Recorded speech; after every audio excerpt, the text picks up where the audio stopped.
Je voudrais que notre conférence adopte la nécessité de dire clairement que nous ne pouvons pas payer la dette. Non pas dans un esprit belliqueux, belliciste. Ceci pour éviter que nous n'allions individuellement nous faire assassiner. Si le Burkina Faso tout seul refuse de payer la dette, je ne serai pas là à la prochaine conférence.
Je crois qu'il fait partie de la tradition des grands hommes. Il était comme une étoile filante. D'où il voulait marquer son temps en fait. Je crois qu'il en avait une pleine conscience.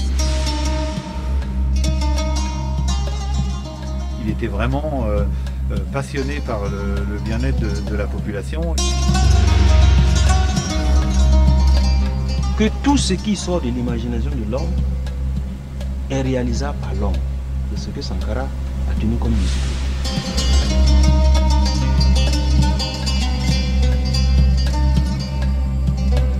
Seul le débat contradictoire permanent peut nous mettre sur la brèche et nous obliger à regarder de très près ce que désirent les masses et non pas les images classiques, académiques que nous recherchons pour nous donner bonne conscience ou pour être simplement en conformité avec un Occident qui nous a inculqué des méthodes, des façons de voir, mais des façons de voir qui ne calent pas forcément bien avec la réalité.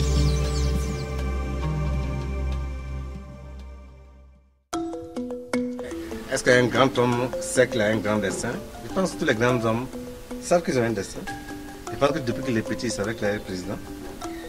Il savait. Et c'est pour ça que parfois il a vécu, il a modélé sa vie en fonction de ce grand destin.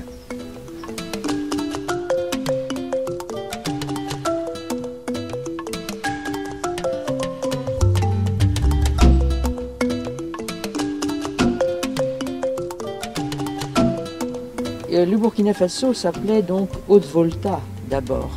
Et c'était un territoire qui est au-dessus de la Côte d'Ivoire et qui, très longtemps d'ailleurs, n'a formé qu'un avec la Côte d'Ivoire. Ces pays faisaient partie d'ailleurs du grand ensemble de l'Afrique occidentale française. La Haute-Volta a été indépendante, reconnue indépendante le 5 août 1960. C'est l'indépendance officielle. Et le premier président, c'était Maurice Siaméo. Maurice Siaméo a été destitué par un soulèvement populaire le 3 janvier 1966 parce qu'il avait pris des mesures qui n'étaient pas vraiment du goût de la population. Très impopulaires. Des mesures très impopulaires.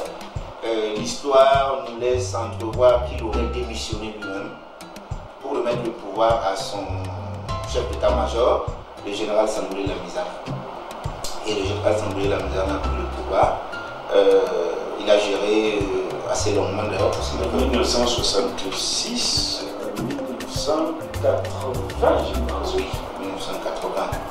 Et pratiquement en 80, la chaîne des coups d'État militaires a commencé. Il y a eu d'abord le colonel Césaire avec le CMRPN. Et là, le CMRPN est lui-même tombé dans ses propres contradictions, parce qu'à l'intérieur de CMRPN, il y avait de jeunes officiers qui avaient quand même une culture politique supérieure à leurs aînés en grade et tout cela. Et ces jeunes-là n'étaient pas totalement d'accord avec leur position politique. Et ces jeunes se sont organisés pour prendre le pouvoir avec le CSP. Et le CSP avait justement derrière été dirigé par le commandant Jean-Baptiste Ouedraogo, qui est devenu en fait le 4e président. Le capitaine Thomas Sankara était déjà membre de ce groupe-là, avec le capitaine Blaise Compaoré. Sankara s'était fait connaître parce qu'on l'avait obligé à être ministre de l'Information dans un gouvernement militaire. Il avait accepté à un certain nombre de conditions. Il avait démissionné publiquement. Il était ministre de l'Information en disant malheur à ceux qui bâillonnent le peuple. Il l'avait fait en direct à la télévision. Donc c'était un personnage très connu. Jean-Baptiste a dirigé le pays entre 1982 et 1983, n'est-ce pas, avec Sankara comme Premier ministre. C'est là où émerge sa dimension révolutionnaire, c'est-à-dire qu'il y a plusieurs fois où publiquement, devant la population, il y a des meetings où il y a un discours un peu falot du président de la République, et Sankara a des discours très radicaux en employant des expressions populaires, où il dit « à bas l'impérialisme », il emploie des mots « à bas les hiboux au regard gluant », enfin des choses comme ça qui sont très imagées parce que c'est probablement pris dans les langues nationales, et donc il devient un personnage extrêmement populaire, et tellement populaire que le 17 mai il est arrêté par la partie de la droite de l'armée.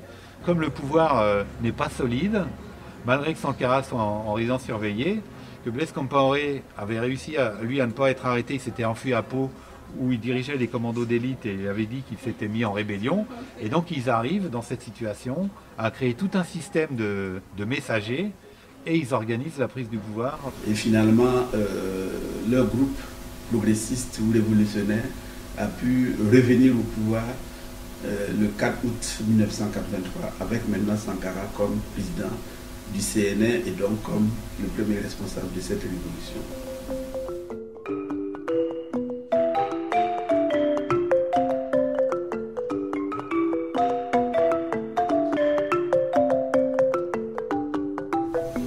C'était dans les années 79, donc au moment du régime de la mise en œuvre, de la Troisième République, pour rien n'inquiéter le régime, où il me dit, comme ça, de go, qu'en fait, il pense que le régime de la mise en œuvre sera renversé par des régimes de colonels.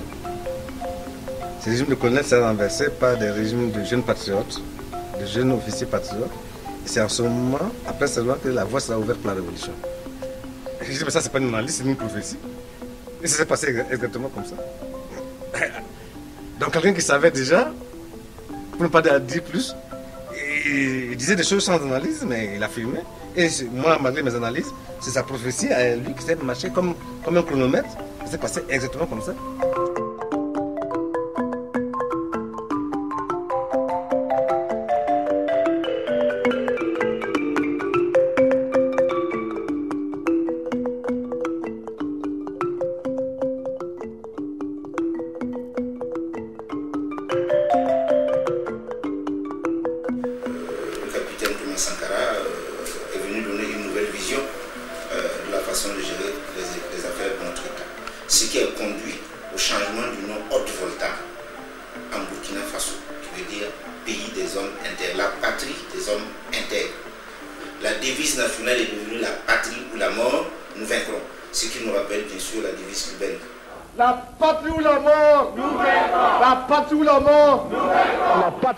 Nous vaincrons.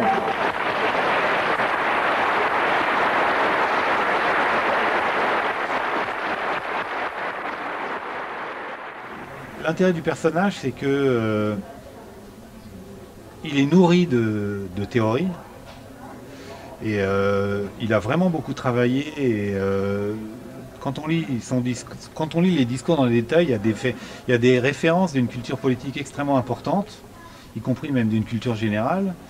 Et d'un autre côté, il ne perdra jamais le contact avec la population.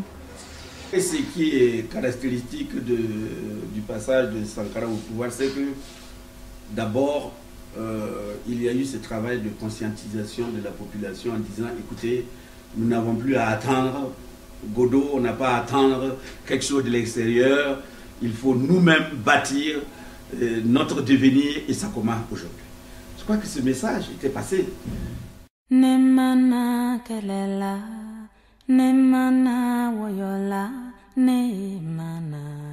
La revolución de agosto encontró a la mujer de Burkina Faso en una condición de sometimiento y explotación causada por una sociedad neocolonial influenciada por la ideología de fuerzas retrógradas. Camaradas, no existe una verdadera revolución si las mujeres no se liberan. Que mis ojos nunca vean una sociedad, que mis pasos nunca me lleven a una sociedad donde la mitad del pueblo es mantenida en el silencio. Yo escucho el ruido del silencio de las mujeres. Yo presiento la furia de su revuelta. Yo presiento y espero la irrupción fecunda de una revolución a la que ellas aportarán la fuerza y la rigurosa justicia emanada de sus entrañas oprimidas. Camaradas, adelante en la conquista del futuro. El futuro es revolucionario.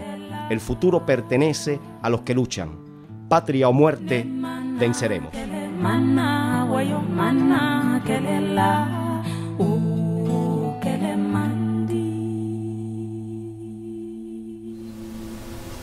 C'est la première fois dans l'histoire de notre pays où on a vu des femmes qui ont eu plusieurs postes ministériels. Avant ça, je crois, on avait eu une seule femme qui avait occupé un poste ministériel. Ça va être la révolution. Et même que les gens voulaient à Sankara qui disait aux femmes qu'il faut qu'elles s'élèvent. Les gens voulaient à Sankara parce qu'il a institué un jour où les hommes doivent aller au marché.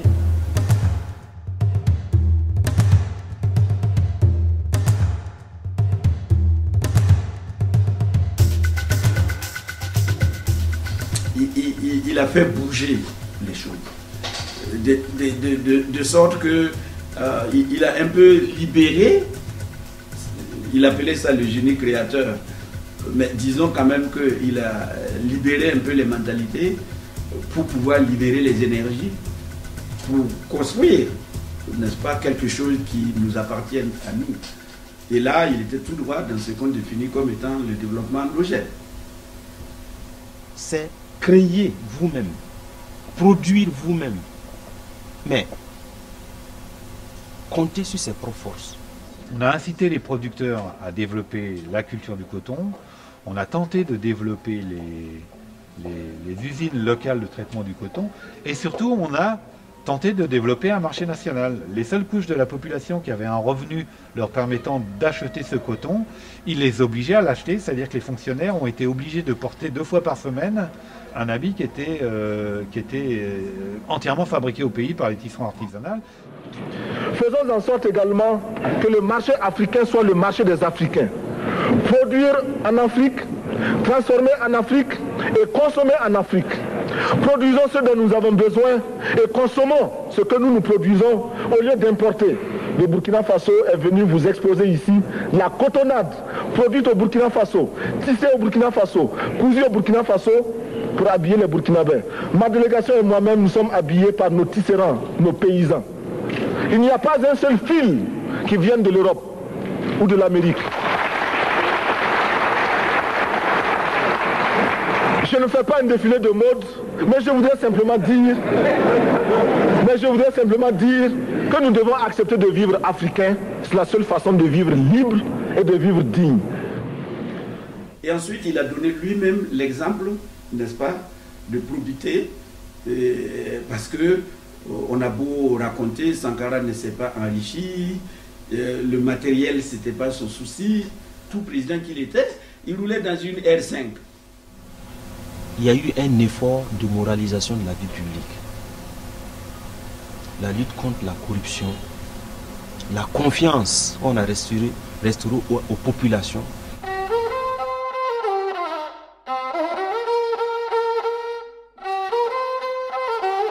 El Burkina propuso y propone todavía que por lo menos 1% de las tremendas sumas sacrificadas a la investigación para la cohabitación con otros astros sirvan para financiar de forma compensatoria proyectos de lucha para salvar los bosques y la vida. No ponemos en duda que un diálogo con los marcianos pueda alcanzar la reconquista del Edén, pero esperando ese día, los terrícolas que somos, tenemos también el derecho de negarnos a elegir entre el infierno y el purgatorio. Formulada así, nuestra lucha por los bosques es ante todo una lucha popular y democrática. Las conciencias conmovidas y hasta sinceras y plausibles de múltiples foros e instituciones no podrán reverdecer el Sahel cuando falta dinero para excavar pozos de agua potable a 100 metros y sobra para excavar pozos de petróleo a más de 3.000 metros. Esta lucha por los bosques es sobre todo una lucha antiimperialista, porque el imperialismo es el piromaníaco de nuestros bosques y sabanas.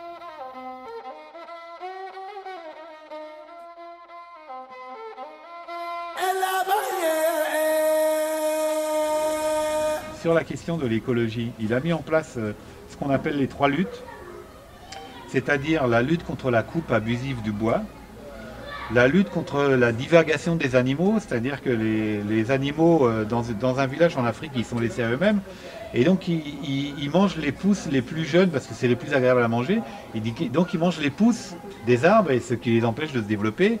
Et la lutte contre les feux de brousse, ça c'est une catastrophe qu'il y a dans l'ensemble de l'Afrique de l'Ouest, c'est-à-dire pour aller plus vite, les gens, et pour faire la chasse, il y a aussi des traditions qui veuillent ça, mais bon, ils brûlent la brousse. Et lui, dès la prise du pouvoir, ça a été un souci très important puisque c'est un pays qui est occupé la moitié par le Sahel. Et donc, il connaissait, on parlait beaucoup de l'avancée du désert. Donc on est confronté à des problèmes écologiques très importants. Il avait eu même le projet de faire des immenses barrières vertes pour arrêter le désert, qu'il n'a pas pu mettre en place. Mais bon, c'était des choses qu'il avait en projet.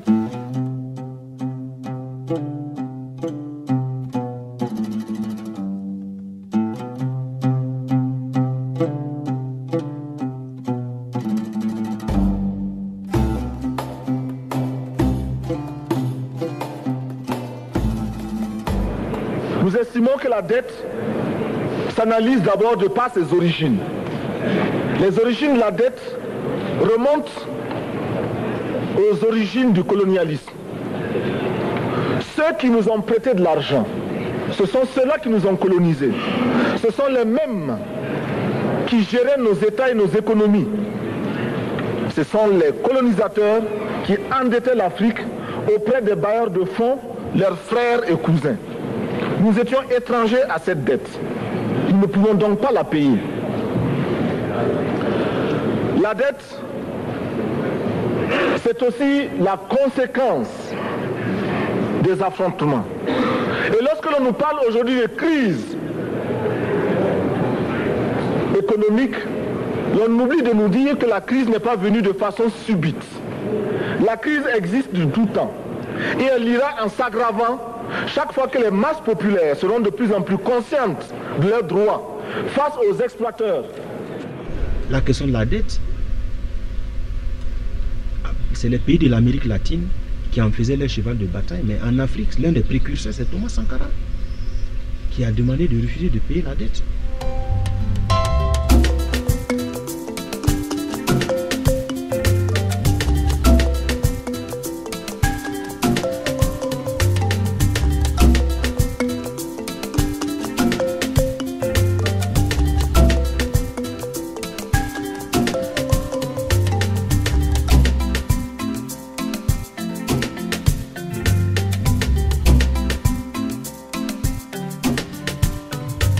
En tant qu'Africains, nous sommes nombreux et très nombreux. Nous devons comprendre que notre existence doit être vouée à la lutte pour la réhabilitation de l'homme africain. Nous devons mener le combat qui nous soustraira à la domination des autres hommes et à leur oppression.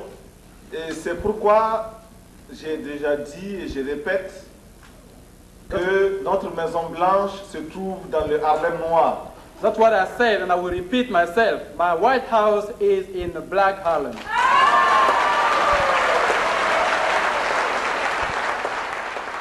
je crois qu'on ne peut pas être nationaliste, révolutionnaire et ne pas être panafricain.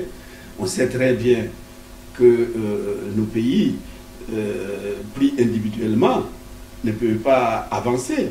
Les grands penseurs de l'Afrique, ils ont toujours rêvé de l'unité africaine. Kwame Nkrumah, Patrice Lumumba, Sékou Touré, bon, ils ont tous rêvé de cette unité africaine. Bon, et Sankara y croyait. Il avait ce sentiment-là qu'il fallait arriver à construire l'unité africaine, mais en débarrassant l'Afrique de ses dirigeants réactionnaires, pourris, corrompus, etc. Et c'est pour ça qu'il a eu affaire aux autres dirigeants. Et il avait son idée de l'unité africaine, il y croyait, mais pour lui, c'était l'unité de l'Afrique révolutionnaire, en somme. Unis pour agir dans une direction donnée contre l'impérialisme.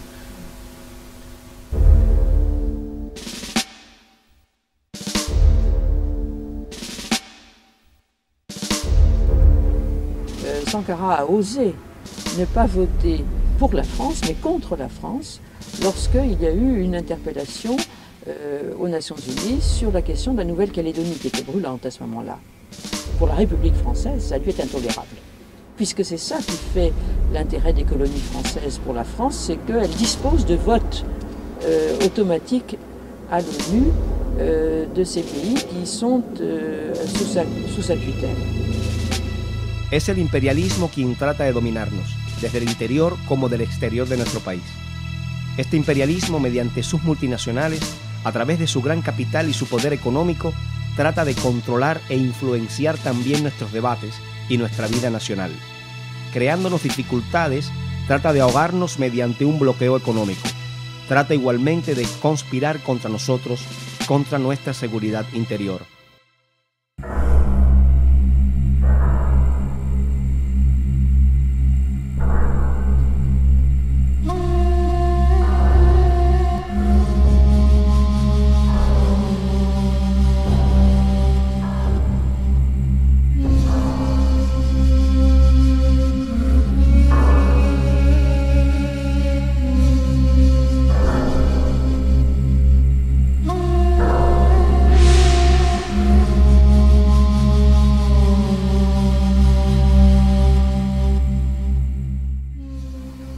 Un de ces ministres, qui me s'est confié à moi, je ne veux pas dire son nom, qui était un grand ministre et après qui a été son conseiller à la présidence et qui, jouant de son rôle d'aînesse de loin sur nous, donc il faut avoir des libertés de parler au président.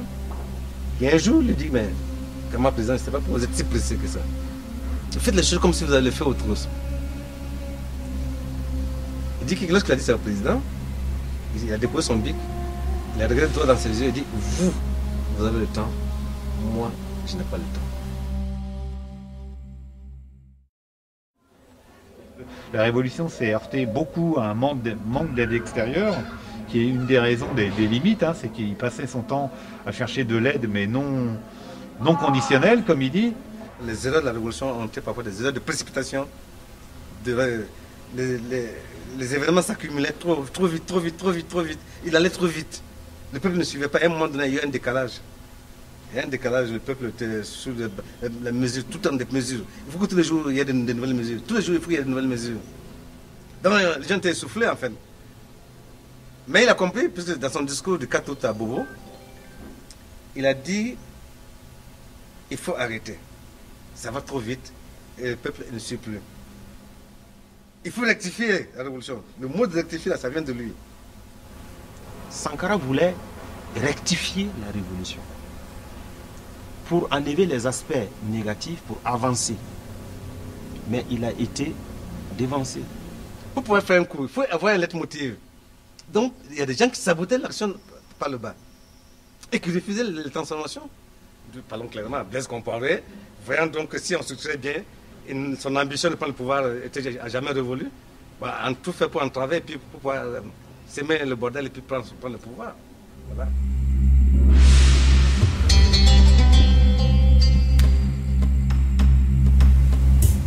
Blaise Compaoré et Thomas Sankara étaient plus que des frères, puisqu'ils ont tous été à quelque part élevés par le père de Thomas Sankara. Blaise Compaoré était orphelin et le père de Sankara le considérait comme son fils, à tel point qu'il lui avait trouvé une femme, etc. que Blaise a... Donc ils étaient effectivement très proches et Sankara en tout cas avait confiance en lui, il lui confiait des missions. C'est lui qui était justement chargé plusieurs fois d'aller en France et c'est lui qui a été chargé aussi qui était chargé d'aller en Côte d'Ivoire. J'ai dit dans mon livre que dans la préparation du 4 août, Blaise s'est déclaré que c'est lui qui sera président. Avant qu'on ne fasse le 4 août. Si on prend Chantal Compaoré, l'épouse du chef de l'État actuel, les contradictions ont commencé là. Quand il y a un ouvrage qui en parle, notamment c'est l'ouvrage de Valère Sommet, le président qui avait été invité par la famille Compaoré s'est vu proposer du champagne par la femme, sachant bien que Thomas Sankara n'allait pas accepter, parce que considérant cela comme des mœurs bourgeoises. Et Thomas Sankara a décliné l'offre. Et elle a dit tant pis pour ceux qui s'en privent. Nous, en tout cas, nous en prenons. Donc déjà, ce sont des témoignages qui montrent qu'il y avait déjà des camps qui se sont posés. Un camp qui préférait le champagne et un camp qui ne voulait pas de champagne. On a d'un côté Blaise Compaoré qui est travaillé par les réseaux France-Africains à partir des années 85 et de l'autre côté il a été marié avec une femme qui était proche de Houphouët-Boigny qui était le représentant de la France-Afrique dans la région. Donc il a lui déjà probablement cette vision d'en terminer avec la révolution, d'en garder en tout cas le discours mais de rétablir une situation consensuelle avec les pays occidentaux. La Côte d'Ivoire, qui était en ce moment la plateforme tournante de la France-Afrique à travers la figure de Houphouët-Boigny, a développé beaucoup d'initiatives pour essayer de créer des contradictions au sein de la révolution burkinabé. Et Houphouët-Boigny, c'est évidemment le pouvoir le plus inféodé à Paris qui soit.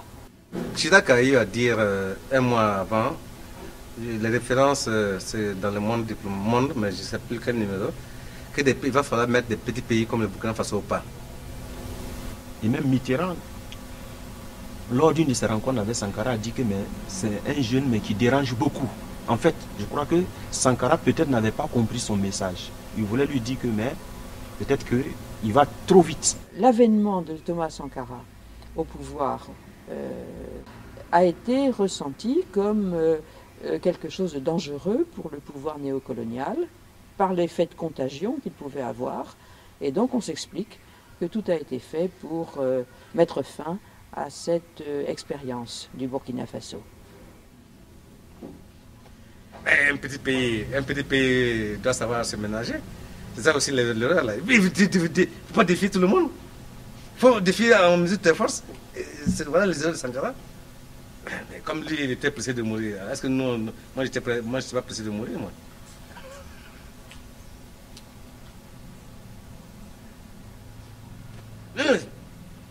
Des erreurs bêtes. Bêtes.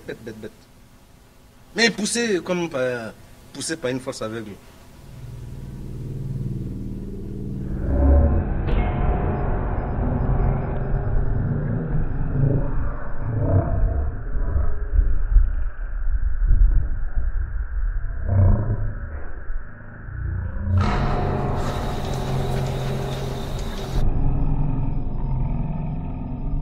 Nous pensons que c'est un devoir pour nous d'arranger sa tombe, de respecter sa mémoire. Vous avez des regrets? D'avoir perdu un ami, bien sûr. Et un regret aussi qu'à un moment de sa vie, il ait pensé à nous liquider. C'est dommage. Ouais, c'est dommage.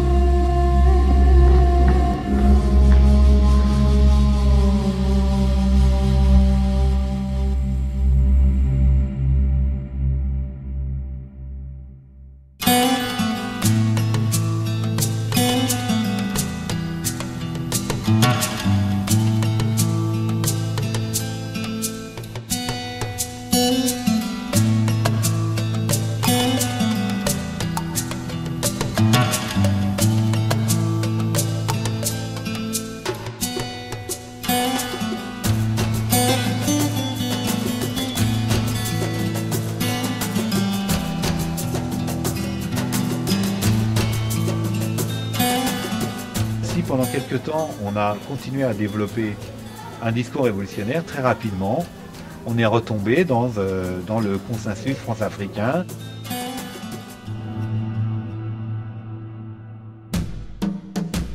On n'a jamais vu ça dans notre pays. On assiste même à une situation où on doit payer pour ses soins de santé. Parce que c'est la pourriture partout.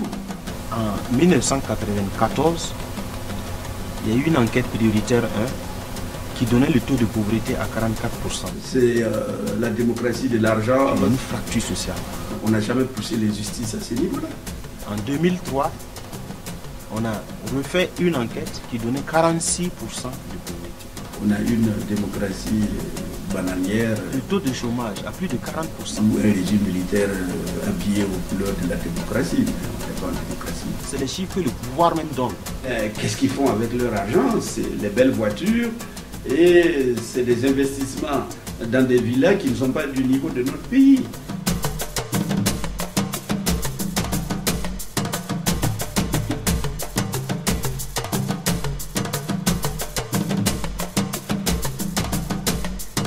Toute une série de crimes de sang et économiques. Dans un pays qui a trempé dans la plupart des déstabilisations des pays étrangers, que ce soit récemment dans la Côte d'Ivoire ou que ce soit au Libéria et en Sierra Leone, etc. Je crois qu'il faut encore rebaptiser le pays parce qu'on n'est plus le pays des hommes internes, pas du tout. Est-ce qu'on peut a montré cette capacité à faire des manœuvres de toutes sortes pour déstabiliser son opposition, à participer à des trafics de diamants, d'armes? Si les syndicats ne prennent pas les devants pour canaliser une lutte vraiment qui est organisée, ça sera une lutte spontanée, par-ci de se semer de violence et de pillage. Ce n'est pas en laissant l'initiative privée, laisser la corruption grimper, laisser, je ne sais pas moi, consommer ce que nous n'avons jamais produit. Ce n'est pas de cette façon que nous allons nous développer. Comment pouvons-nous construire nos États sans des leaders historiques qui ont fait quand même une certaine unanimité quant à certaines valeurs? Ces leaders politiques-là contribuent à la formation de la conscience historique, donc à l'édification même d'une conscience nationale. Mais si vous faites le vide, mais vous allez donc, quel repère? Vous n'avez non pas de repère dans le passé, mais vous ne pouvez pas vous projeter dans l'avenir. Entre la reconnaissance éternelle et le pouvoir temporaire, et le pouvoir terrestre, vulgaire, il faut choisir. L'un a choisi le pouvoir éternel, spirituel. L'autre veut le pouvoir de tout de suite et maintenant. Quand il a fini de jouir du pouvoir terrestre, le jour qu'il meurt, on ne parle même plus de lui. Et l'autre, on est content de parler de lui.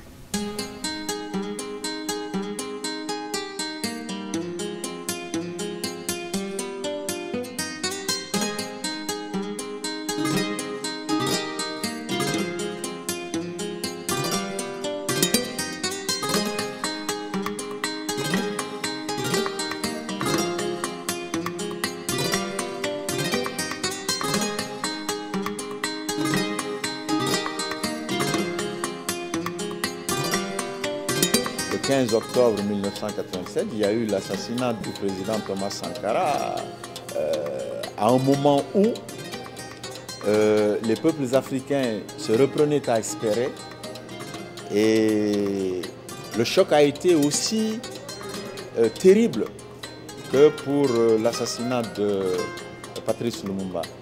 Parce que comme lui, il incarnait surtout aux yeux de la jeunesse l'espoir d'un monde meilleur, d'une Afrique plus digne, d'une Afrique responsable, qui surtout ne s'apitoie pas sur ses mots, mais trouve des solutions. Parce que Sankara a trouvé des solutions aux maux de son pays et aux maux de l'Afrique. Sankara a marqué les esprits. Il y a dans chacun de nos pays des jeunes et des moins jeunes qui le revendique, qui revendique son combat, qui pense qu'il a eu tort d'avoir raison trop tôt.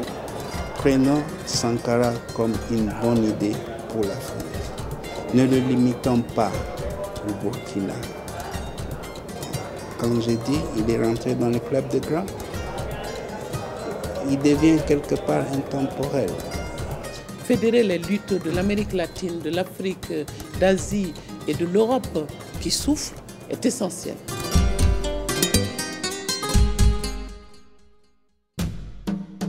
Quand on a une arme qui peut cracher le feu et la mort, et que l'on peut recevoir des ordres en se mettant en garde à vous devant un drapeau, sans savoir à qui profite cet ordre, à qui profite ce fusil, eh bien on devient un criminel en puissance qui n'attend que le déclic pour semer la terreur autour de soi.